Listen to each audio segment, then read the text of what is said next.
गोपगर्भजननं गोपीगृहे वर्धनं मायापूतना जीवतापहरणं गोवर्धनोद्धारणं कंसच्छेदनं कौरवादिहननं कुन्तीसुतपालनम् एतत् श्रीमद्भागवत पुराण कथितं श्रीकृष्णलीलामृतं गोपाल कृष्ण भगवान की जय। सर्व कृष्ण लीला बालक्रीडा या रूपकात्मक रासक्रीडा म्हणजे कामावरती विजय, कामदेवांचं गर्वहरण। या क्रीडेचा अन्वय अध्यात्म म्हणजे आपलं शरीर हा देह, श्रीकृष्ण म्हणजे आत्मा आणि गोपी म्हणजे आपल्या असंख्य वृत्ती।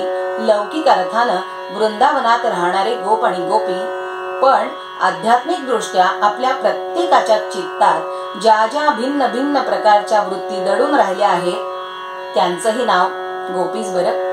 आधिदैविक दृष्ट्या विचार केला तर आपल्या शरीरात ज्या इडा पिंगला सुषुम्ना नावाच्या नाड्या आहेत त्यांचं नावही गोपी। या शक्तिरूपी नाड्यांचा संबंध सूर्यलोकाशी आहे। आपल्याला वाटतं 5000 वर्षापूर्वी वृंदावनात कुठेतरी श्रीकृष्ण, पण कृष्ण कालातीत आहे, देशातीत आहे, सदा सर्व काळ सर्व ठिकाणी नित्य आहे। प्रथम तो कानानं ऐकावा, मनाच्या डोळ्यांनी दर्शन घ्यावे। म्हणून तर नाथ महाराज म्हणूनच गेले, काया ही पंढरी आत्मा हा विठ्ठल नांदतो केवळ पांडुरंग। आणि अशा या पांडुरंग श्रीकृष्णाचं सातत्यानं आपल्या आतच क्रीडा चाललेली आहे। ती क्रीडा अनुभवणं म्हणजे रासक्रीडा।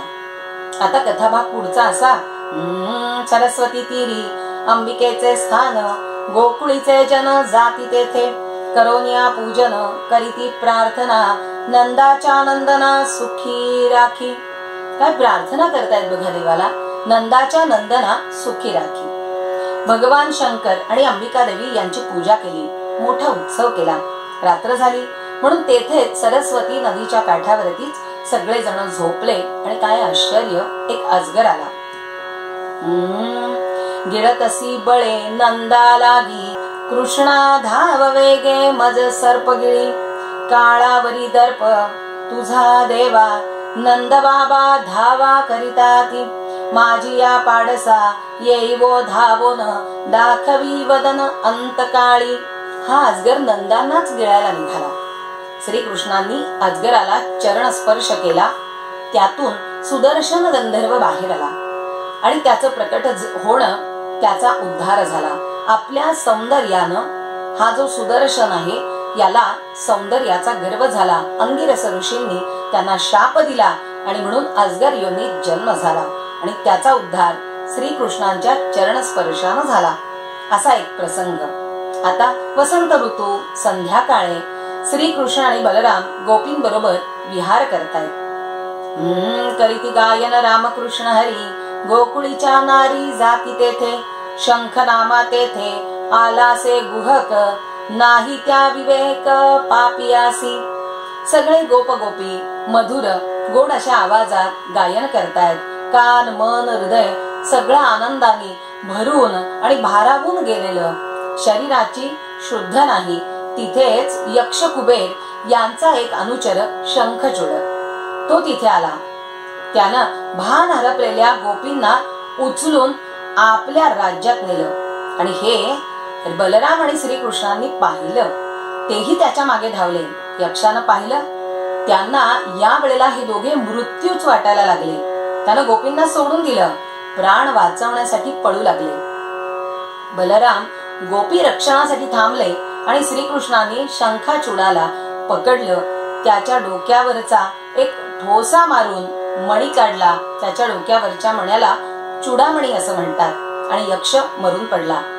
शरद ऋतूतल्या रासक्रीडेच्या वेळेला बलराम दादांना सहभागी होता आलं नाही, मग त्यांना राग आलाच होता।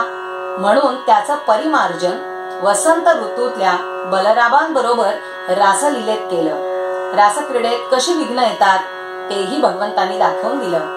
त्याचे निवारण करून चूडामणी हा बलरामांना दिला। श्रीकृष्ण ज्याप्रमाणे अर्जुन उद्धवांना ज्ञानदान करतात त्याचप्रमाणे युद्धभूमीवर बाण सोडतात त्याचप्रमाणे ते नाचतात, गातात, बासरी वादन करतात, नाटक करतात. हे सगळे सर्व गुण संपन्न, सर्व गुणांचा खजिना आहेत हे दाखवण्यासाठी या सगळ्या क्रीडा. पुढे वृषभासुराचा वध केला. आता हे सगळं वृत्त सांगण्यासाठी, कंसापर्यंत जाण्यासाठी कोणीतरी दूत हवा ना. आहे ना म्हणाले. कोण? कंसाच्या घरा आले नारद मुनी, एकांती बैसोनी सांगत असे. सगळा वृत्तांत नारद मुनींनी कंसाला सांगितला. म्हणाले, अरे श्रीकृष्ण तुझा काळ. कंसाला ताबडतोब राग आला आणि त्यांनी काय आदेश काढावा? वसुदेव आणि देवकीला बंदीशाळेत टाका. मंत्री मंडळाची तातडीनं बैठक बोलावली आणि धनुष्य यज्ञाची योजना केली. काय योजना आहे बघा. चाणूर आणि मुष्टिकानं कुस्तीत श्रीकृष्ण आणि बलराम दादा यांना ठार मारावं. समजा तसं नाही घडलं तर कुवल्या पीड हत्तीस मत्त करून रंगमंचाच्या दारावर ठेवावं आणि त्या हत्तीनं या दोघांना चेंगरून ठार मारावं. तसंही नाही जमलं तर चतुर्दशीला धनुष्य यज्ञ प्रारंभ करावा, त्यासाठी पशुबली द्यावे. आणि हे सगळं योजना ठरली. त्यात असंही ठरलं की वृंदावनामधून मथुरेपर्यंत श्रीकृष्णांनी बलरामांनी यावं. मग पत्रिका कोणी न्यावी? म्हणाले अक्रूरानं न्यावी. अक्रूराला विनंती केली की कृष्ण आणि बलराम यांना धनुष्य यज्ञाचं निमंत्रण द्या. बाकी यांना काही सांगितलेलं नाहीये. अक्रूराला इतका आनंद झाला. अक्रूरा आनंद झाला से फार, पाहिले श्रीधर डोळाभर. आजी होईल माझ्या जन्माचे सार्थक, वैकुंठ नायक पाहिन मी. येथोनी माझी सरली येरझार, कंसाचे उपकार केला मोठा. काय आनंद झाला अक्रूरांना. म्हणाले मला भगवंतांचं दर्शन घडेल, कंसाने माझ्यावरती मोठा उपकारच केलाय म्हणाले. आणि झालं, निघाले. संध्याकाळच्या समयाला नंद गावाला अक्रूर येऊन पोहोचले. काय भावना आहे त्यांच्या मनामध्ये. धन्य ही यमुना, धन्य हे गोकुळ, धन्य ही यमुना, धन्य हे गोकुळ. वृक्षादी सकल धन्य धन्य, धन्य धन्य. वृक्षादी सकल धन्य धन्य.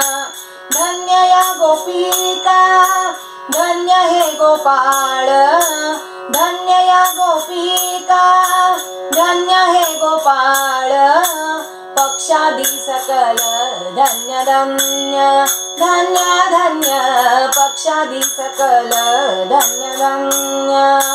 धन्य गोवर्धन, धन्य वृंदावन, धन्य गोवर्धन, धन्य वृंदावन. नंदाचा नंदन क्रीडतसे, धन्य ती यशोदा, धन्य तिचा पती. अखंड पाहती मुख त्याचे, अखंड पाहती मुख जाचे. ब्रह्मादिका दुर्लभ तेथील ही माती, ब्रह्मादिका दुर्लभ तेथील ही माती. घेवोनिया हाती मुखी घाली, घेवोनिया हाती मुखी घाली. नामा म्हणे पुढे चालिला त्वरित, नामा म्हणे पुढे चालिला त्वरित. देखला गडी परब्रह्म, देखे गडियाती परब्रह्म. धन्य ही यमुना, धन्य हे गोकुळ, धन्य ही यमुना, धन्य हे गोकुळ, धन्य ही यमुना. वृंदावन धन्य आणि तिथली रज भाळाला लावली, मुखातही घातली आणि स्वतःला कृतार्थ धन्य मानायला लागलेले आहे. अक्रूराचं हे येणं आणि समोर गड्यांमध्ये परब्रह्म दिसत आहे. काय परब्रह्म? म्हणाले कसं दर्शन घडलं. यशोदानंद नंदनम सुरेंद्र पादवंदनम, सुवर्ण रत्न मंडनम नमामि कृष्ण सुंदरम. भवाब्धिकर्णधारकं भयार्तिनाशकाकरम् भवाब्धिकर्णधारकं भयार्तिनाशकाकरम् मुमुक्षुमुक्तिदायकं नमामि कृष्णसुन्दरम् मुमुक्षुमुक्तिदायकं नमामि कृष्णसुन्दरम् नमामि कृष्णसुन्दरम्. आणि भगवंतांचं ते रूप पाहिलं. श्रीकृष्णांच्या चरणी अक्रूर नतमस्तक झाले. नेत्राश्रूंनी अभिषेक चाललाय. नामा म्हणे त्वरे धावे ऋषिकेश धरित पोटासी अक्रूरासी. असा सगळा हा प्रेमाचा भक्तीचा सोहळा या पुढेही अनुभवूया. तोपर्यंत म्हणूया गोपाल कृष्ण भगवान